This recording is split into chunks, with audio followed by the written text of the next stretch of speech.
9 states, covered 12 జ్యోతిర్లింగాలు in just 24 days. అది కూడా solo female traveller గా బడ్జెట్ ఫ్రెండ్లీలో ట్రాన్స్పోర్టేషన్ యూజ్ చేసుకుంటూ ఈ 12 జ్యోతిర్లింగాలు అయితే కవర్ చేశాను.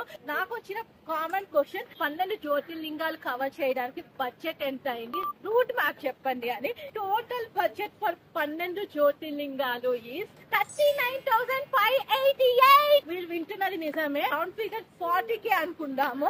24 రోజులకి నాకు 39,588 రూపీస్ అయింది 12 జ్యోతిర్లింగాలు కవర్ చేయడానికి. ఇది ఎక్కువ తక్కువ నాకు కమెంట్ చేయండి. అండ్ మీకోసం ప్రత్యేకంగా యూట్యూబ్ వీడియో అయితే షూట్ చేశాను. ఈ జ్యోతిర్లింగానికి ఖర్చు ఎంత అయింది, రూట్ మ్యాప్, నేను ఏ ట్రైన్ లో ట్రావెల్ చేశాను, ట్రైన్ డీటెయిల్స్, బస్ డీటెయిల్స్, ఎక్కడి నుంచి బుక్ చేసుకున్నాను, ఎవ్రీథింగ్ ఈ యూట్యూబ్ వీడియోలో అయితే ఉంటుంది. వెళ్ళి చూడండి. The most awaiting video. Please support కూడా చేయండి. లైక్ చేయండి, షేర్ చేయండి, కమెంట్ చేయండి and subscribe to my YouTube channel ఏవి కాదా. నా వీడియోస్ ద్వారా మీకు ట్రావెలింగ్ పర్పస్ గా ఏమైనా హెల్ప్ అయి ఉంటే ప్లీజ్ నాకు కొంచెం ఫైనాన్షియల్ గా సపోర్ట్ కూడా చేయొచ్చు ఈ క్యూఆర్ కోడ్ ని స్కాన్ చేస్తూ. So thank you so much.